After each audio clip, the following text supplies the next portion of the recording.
आमचे खरं तर आजचे दिन नाही, पण आमचे मात्र पुरे दिन सुरू झालेले आहेत. आमच्या मते तर हे जे सरकार आहे ते लाडक्या बहिणीमुळे नाही, ईव्हीएम मुळे आलेले फक्त. आता लाडक्या बहिणीलाच पश्चाताप व्हायला की आम्ही ह्यांना का निवडून दिलं म्हणून. घरगुती सिलेंडरची गॅस दरवाढ झाल्यानंतर जे आहे सोलापुरातनं महिला वर्ग असू दे किंवा इतर राजकीय पक्ष किंवा सामाजिक जे चळवळीतले जे लोक आहेत त्यांनी निषेध व्यक्त करण्यास सुरुवात केलेली आहे. संभाजी ब्रिगेडच्या वतीने आज सोलापूर शहरातील मुख्य चौकात हा निषेध व्यक्त करण्यात आलेला आहे. वारे अच्छे दिन आणि वारे अच्छे महंगाई असं त्यांनी एक बॅनरबाजी केलेली आहे. काही महिला आहेत आपल्या सोबत संभाजी ब्रिगेडच्या. काय गॅस दरवाढ झाली काय? काल मध्यरात्रीपासून गॅसची दरवाढ केलेली आहे. अच्छे दिन आएंगे म्हणून मोदी सरकारने आम्हाला मागच्या 10-11 वर्षापूर्वी आश्वासन दिलं होतं. तर खरंच मोदी सरकार यायच्या अगोदरच आमचे अच्छे दिन होते असं आज म्हणण्याची वेळ आलेली आहे. मुलकाची महागाई वाढलेली आहे ह्या ठिकाणी आणि या महागाईचा सर्वात जास्त जो फटका आहे, झळ आहे ती महिला वर्गाला भेटत आहे. एकीकडे लाडक्या बहिणीसारखी योजना करून 1500 रुपये महिलांना देत आहेत आणि दुसरीकडे आमचेच घरचे म्हणजे लाडक्या दाजींच्या खिशातनं एकीकडे पैसे काढणं सुरू झालेलं आहे. त्यामुळे सर्व गोष्टींची महागाई वाढल्यामुळे आज भाजीपाला आहे, दूध आहे, वाहतूक आहे, प्रवास सगळ्या गोष्टींची महागाई वाढल्यामुळे निश्चितच आम्हाला महिला वर्गांना खूप त्रास होत आहे. आमचे खरं तर आजचे दिन नाही, पण आमचे मात्र पुरे दिन सुरू झालेले आहेत. त्यासाठी तुम्ही म्हणताय की मोदी गव्हर्नमेंट येण्या अगोदर जे आहे मोदींची सत्ता येण्या अगोदर अच्छे दिन होते असं तुमचं म्हणणं आहे. त्यावेळेस गॅसचा दर काय होता आणि आज काय गॅसचा दर? त्यावेळेस 400-450 रुपये होता गॅसचा दर. मध्ये तर काहीतरी 1200 पर्यंत गॅसचा दर गेला होता. आता काहीतरी 800-850 पर्यंत गॅस दर आहे.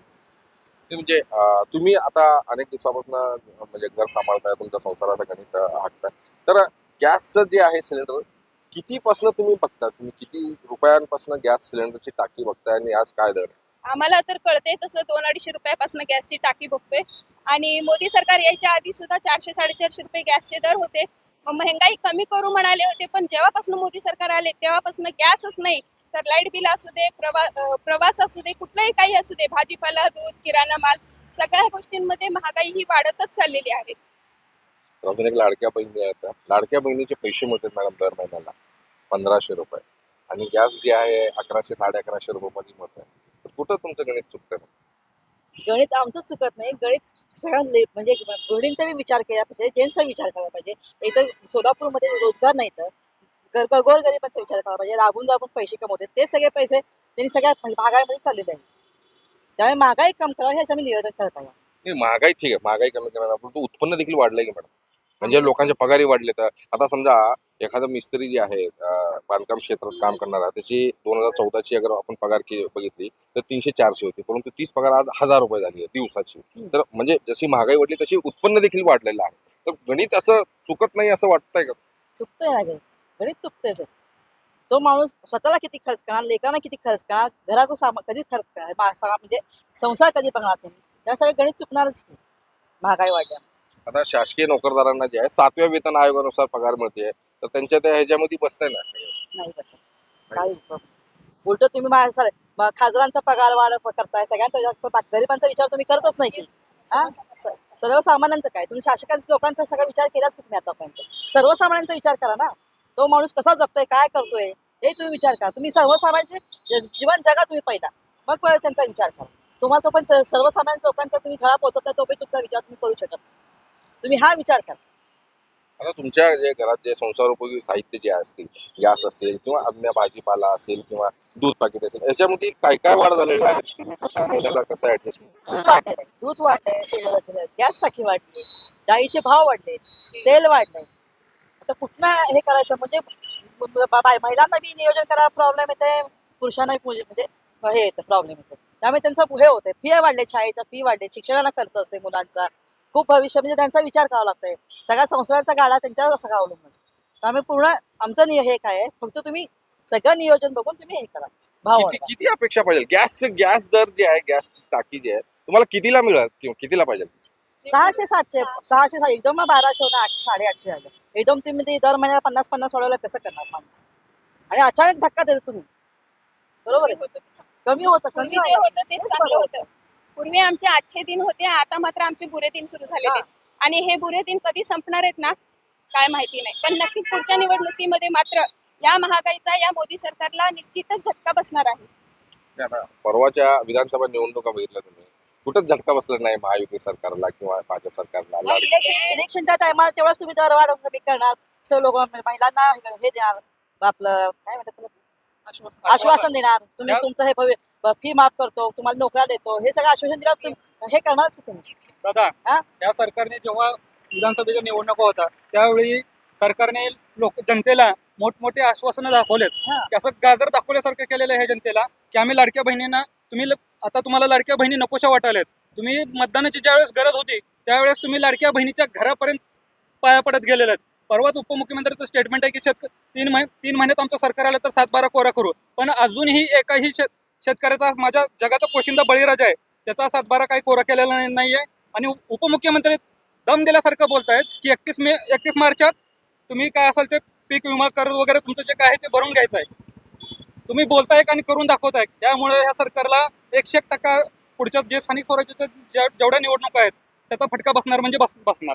लाडक्या बहिणींमुळे सरकार आली असं त्यांनी छाती ठोकपणे सांगतात. आमच्या ह्या लाडक्या बहिणींमुळे सरकार आली. मग आता लाडक्या बहिणी हुशार झालेल्या आहेत. नाही पण लाडक्या बहिणी किती आहेत अशा? लाडक्या बहिणी किती आहेत? ह्या लाडक्या बहिणींवरती निवडणुका जिंकता येतात का विधानसभेच्या?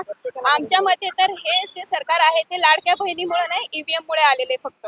कारण जेव्हा स्थानिक लेवलला आम्ही फिरत होतो त्यावेळेस संपूर्ण जनतेमधनं नकारात्मक प्रतिक्रिया येत होत्या मोदी सरकारच्या विरोधात. मग तरी सुद्धा राज्यामध्ये त्यांचं सरकार कसं काय येऊ शकतं? हे सगळं जे झालेलं एकतर्फी निकाल लागलेला आहे. निवडणुकीच्या दिवशी सकाळपासून आम्ही निकाल पाहत होतो. जो एक कॉन्स्टंट आकडा होता तोच कॉन्स्टंट राहिलेला होता. कुठेही काही कमी जास्त डिफरन्स आलेला नव्हता. त्यावरूनच आम्ही ओळखून घेतलेलं होतं हा जो निकाल आहे आणि ही जी सत्ता आलेली मोदी सरकारची फक्त ईव्हीएम मुळे आलेली आहे. काय वाढलंय तुमच्या घरात तुम्ही घर चालवता तुमच्या घरात काय महाग झालंय? तुम्हाला काय वाटतंय? तुम्हाला काय महाग झालंय? तुमच्या घरात दूध महाग झालंय का डाळी महाग झालंय? आता थांबा, तुम्हाला आता काय वाटतं काय महाग झालंय? दूध पण महाग झालेलं आहे, नंतर सिलेंडर पण महाग झालेलं आहे. आणि मी काय सांगते, भाडेकरू राहिलेले त्यांनी कसं जजमेंट करायचं घरामध्ये? त्यांचे 15,000 20,000 पेमेंट असल्यावर त्याच्यामध्ये 1,000 आपण सिलेंडरला घातलं, दूध वगैरे रोजचं किराणा वगैरे, मुलांचं शिक्षण वगैरे, तर कसं जजमेंट करायचं तेवढ्यामध्ये? एवढी महागाई वाढल्यामुळे ते आमच्या महिलांचं हे आहे.